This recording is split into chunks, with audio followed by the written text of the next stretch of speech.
Okay, so I'm back home. I didn't end up buying any coffee from the grocery store at all. From what I've seen, at least at my Kroger. Now, this is just a small Kroger store, right by my house. So, what I saw at the store, something that I really wanted to spend money on. And here's why. I just wanted to find something that was, a little more fresh. But I told you guys I'd be back on and kind of going over at least one of the bags that I guess that I have. This is from Three Ships uh, Coffee Company right here, straight out of Virginia Beach. When you're looking for coffee at the store, you really want to get something that's been roasted fresh. So let's look at the bag right here. Now this is an older bag, but what's up, Matthew? How's it going? But when you're looking at coffee, the most important thing is the roast by date. If you can go to a store or go to a coffee shop and you find a bag of coffee, check the roast by date. That's going to be very, very important. If you can get coffee that's as fresh as possible. I mean, if you can get it, if you can get coffee that's been roasted that day, like, you want to grab that bag. So always look at the roast by date. That's gonna be the number one determining factor if your coffee is extremely fresh. Okay. Also, when you're looking at a bag like this, you look at the name, like Finca El Carpintero. This is the name of the coffee itself. Okay, it's a micro lot coffee.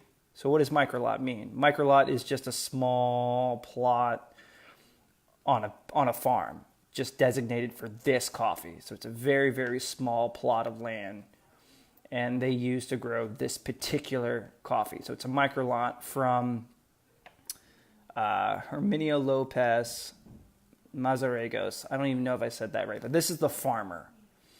And this is good to see because you know that this company has a direct relationship with this farmer, which means that they're probably taking care of the farmer, paying him very well to produce something of high quality. So that's what that means. Now, Huehuetenango, Guatemala, this is where it's from. So that's the region or the origin. When I look at coffee, it's really good to find coffee that is single origin from one place. Now, single origin can mean from one region, one particular state. It could be a small area. It could be a large area. A lot of different coffee companies, they'll say single origin, saying it comes from one place, but you know that this is coming from this farmer, from this lot, from this area, which is great. So you know that you're getting something fresh. You're not getting a blend. You're getting one particular coffee. Now we look down here. What does this mean? This says washed. If you don't know what that means, that's the processing. Now there's different processing when it comes to coffee. There's wash processing where they take the beans and put them in these huge fermentation tanks. They let it ferment for, about a few days, and then they wash them. And this results in a very, very clean taste. Wash coffees are, they're the prize coffees of especially like specialty coffee. So that's good. If you see that it's washed, you know you're getting something that's good and clean. There's also natural processing. There's also honey processing. There's semi-wash processing. But if you see wash, you don't know what that means. That just means that that's how they process this particular bean. And you know that if you see washed, you're going to get something that's very clean tasting, that's more acidic. When we mean acidic, we're talking about the actual brightness, quality. from the coffee itself. It's kind of like a sparkling quality. So washed is really, really good. I work for Starbucks. Pretty much 90% of what Starbucks buys is washed processed coffees, but that's Starbucks. But so that's what that means. Now here we see, well, you're looking at the bag and you're like, oh, Caturra, Cacao, Patches, and Bourbon. Like, what is this? These are the different varietals of coffee trees that are used to grow this coffee. So these are just the coffee trees: Bourbon, Patches, Cacao, and Caturra. Like that's the actual trees. So that's what you're looking at when you see that. When someone sees bourbon, they're not putting whiskey. They're not putting whiskey in your coffee. They're not. It's not. Oh, it's bourbon. It's gonna be whiskey flavored. No. This is just the actual coffee tree itself. Now we look at this. This says 1600 MASL. This is actually the altitude. This is in meters. So meters above sea level. That's what that means. So 1600, I think I looked it up. It's like 5,000 feet. So you know that this is a perfect altitude for coffee to be grown. Good coffee, like high specialty coffee, is grown anywhere above like 4,000 feet. If you find coffee it's above 4,000 feet, you know you're going to get something of quality. Why is this? Well, the reason why is because if you have the right conditions, especially like higher altitudes and everything, the coffee is going to have a longer season, longer growing season. So the coffee bean itself is going to be able to mature. And depending on where it is, if it's in a good spot, high altitudes, it's going to get a lot of water. It's going to get sunlight.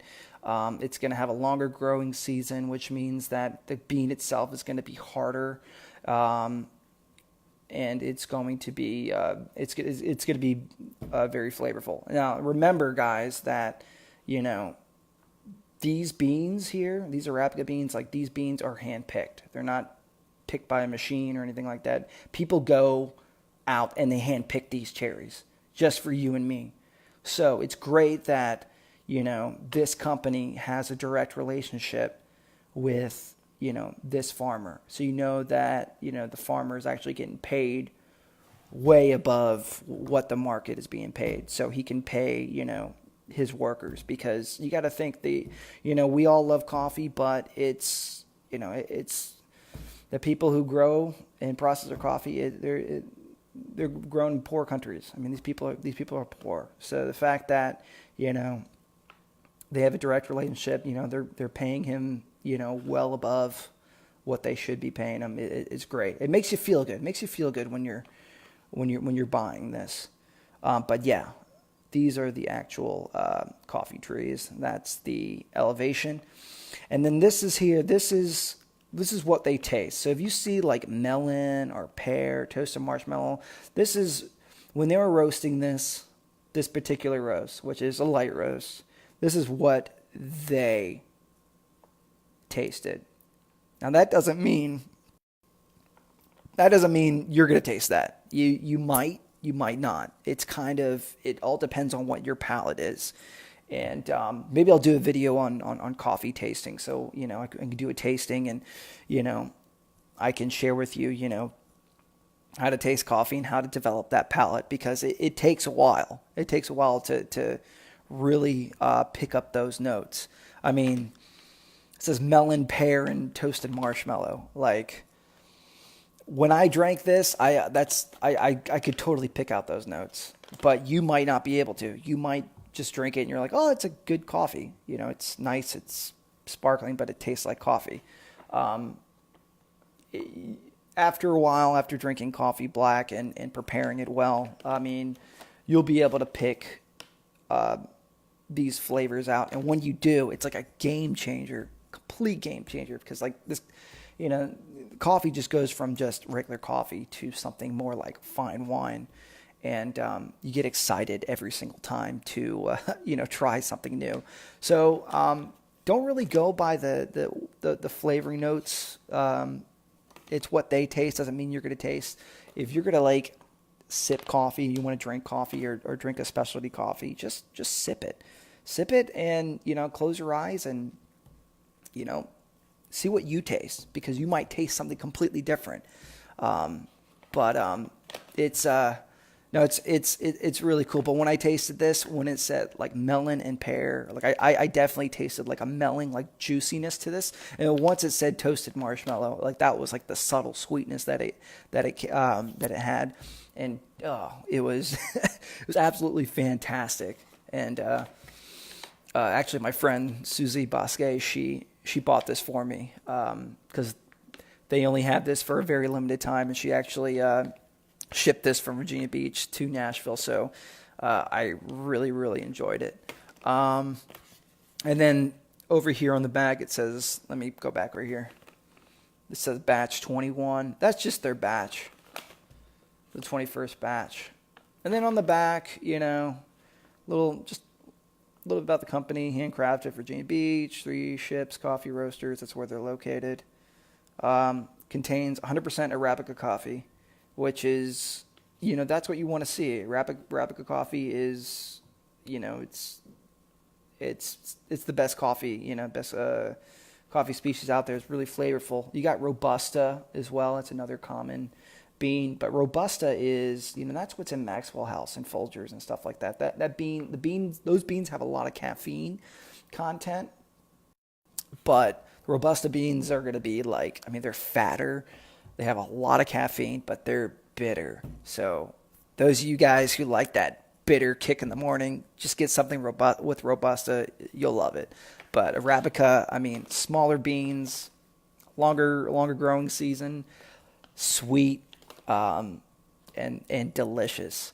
So, but yeah, I kind of wanted to go through, this bag, what it means. So like when you guys go into a coffee shop, when you go into a third wave store or coffee roaster, when you look at the bag, you know exactly what you're looking for. What you're looking at, The big thing you want to take away from this is buy something that's fresh.